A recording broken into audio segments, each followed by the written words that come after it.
Hey, welcome back to No Hype Beer Reviews. Unless it's your first time, then welcome. Please consider subscribing. If you do, hit the notification bell, get the updates. Really excited for today's video. The beer is courtesy of Chris. Thanks so much, Chris. I really appreciate it. I haven't had a ton of side project, so I'm really excited to drink anything from them. But this one actually, I shouldn't say actually, this one in particular sounds really cool and interesting. So again, it's side project, and this is 6% ABV. It's called Sakura. I probably am mispronouncing it. Missouri sour brown with cherries and vanilla. I love cherries in a sour. It's the vanilla, as you can probably imagine, that's got me like really excited to try this as the vanilla police, but also just for the style. I thought it was gonna pour all over. I saw it rising up and I was like, uh-oh, here it comes. I open it on camera, it's gonna explode, and nope, not at all. But anyway, I like cherries and vanilla together. I like cherries in, this style. So yeah, I was really excited to try this. Jeez. All right, so a little bit of stick on the side of the glass there. I'm like, just leave it, man. It's okay. But it bothers me. I don't know why. Anyway, so yeah, that's brown with some red in it. So, I honestly I didn't think about what it was going to look like before I got into the glass, but I guess that is what I should have expected. I mean, brown with some red from the cherry. The head too, it's, you start white and then you add some of that brown, but there's just a little bit of red. Not a ton of head, as we can see. Lacing for a little bit, no legs, makes sense, 6%. Let's get into the aroma. That's nice.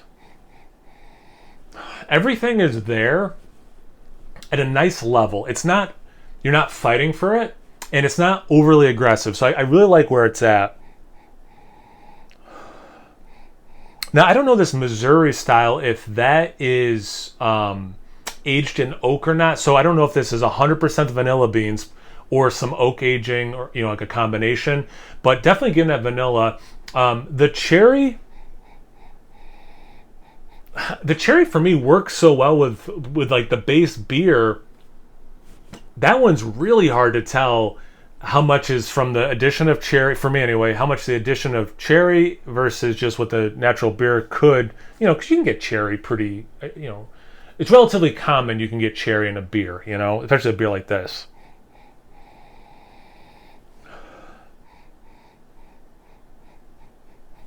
It's sour, but again, it's not like, it's not overly done. It's just the balance of this. I didn't think the word balance was going to come out of my mouth with a beer like this.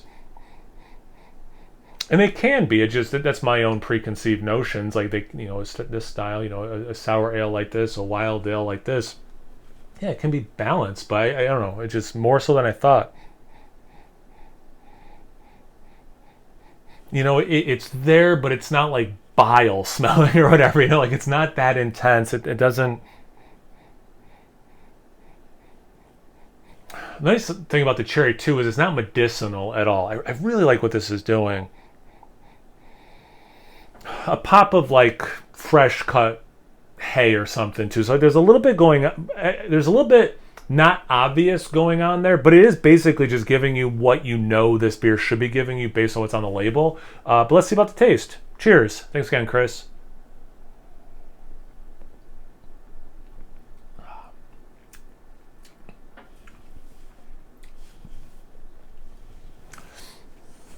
I was waiting for it. It started almost getting me the side of the cheeks, but instead it stayed more in the back.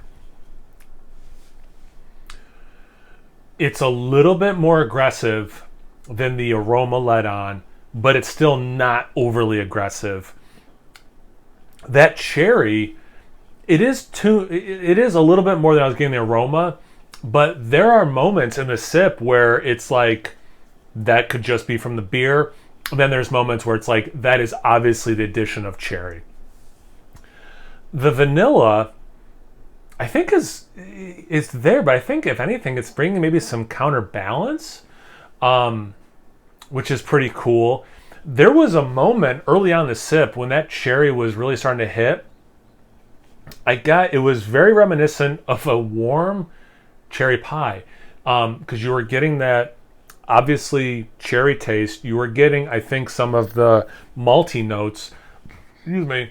And then there was a moment, actually a little bit more than a moment. It did pause for a beat where I could almost taste cinnamon, and I think that was more how close it was coming to how I think cherry pie can taste. I don't know if you put cinnamon in it, but I think like that warm cherry pie cinnamon thing, like a warm apple pie, or whatever. Like there's like going to be like a touch of cinnamon. So I think it's just my mind, like, wow, in beer form, you're getting like that sour cherry thing with this pie, almost sweet thing.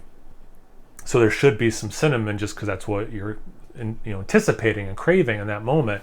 Really cool beat. Wow. Okay.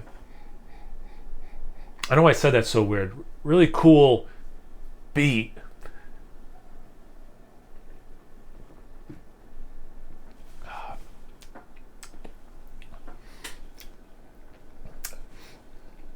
You get some lemon zest. It's not vinegary,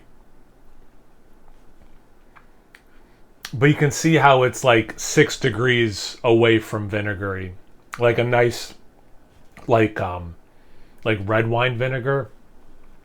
But again, this is not drink vinegar. Please don't misunderstand me. But like on the path towards vinegar, and it's just starting that path, and vinegar's way over here. So you get some of I'm trying to explain the sour note. Some of it is the lemon. It expresses itself in a lemony way. And then some of it expresses it more of like the beery way that if it went sideways, it could drink like vinegar, And again, and I don't mean this in a vanilla police way. There's not a lot of vanilla, but I think the vanilla, is like bringing some balance. And oddly, where I get the most is when I'm talking. Like it's kind of like this lingering, super subtle, but it's definitely there, vanilla bean note. Wow.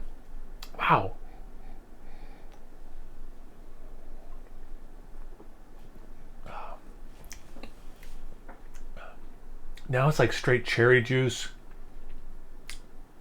with that sour cherry juice, but yeah, wow. There's this other flavor. It's not sweet. I don't know. It's so weird. Here's why I'm like having a hard time with it. And I think it's the malt doing it. And like I was saying about like the pie dough, it's not brown sugar. It's like a not, but it's not like molasses or something. It's like a not sweet, I don't know, weird. It's just like, but maybe it's just that pie thing again, where I'm like my brain's almost being like, this is so close, so you should also be tasting these things. I don't know, but there's this non-sweet thing, but oddly, the closest thing I can think of is brown sugar, which makes no sense. I know that makes no sense.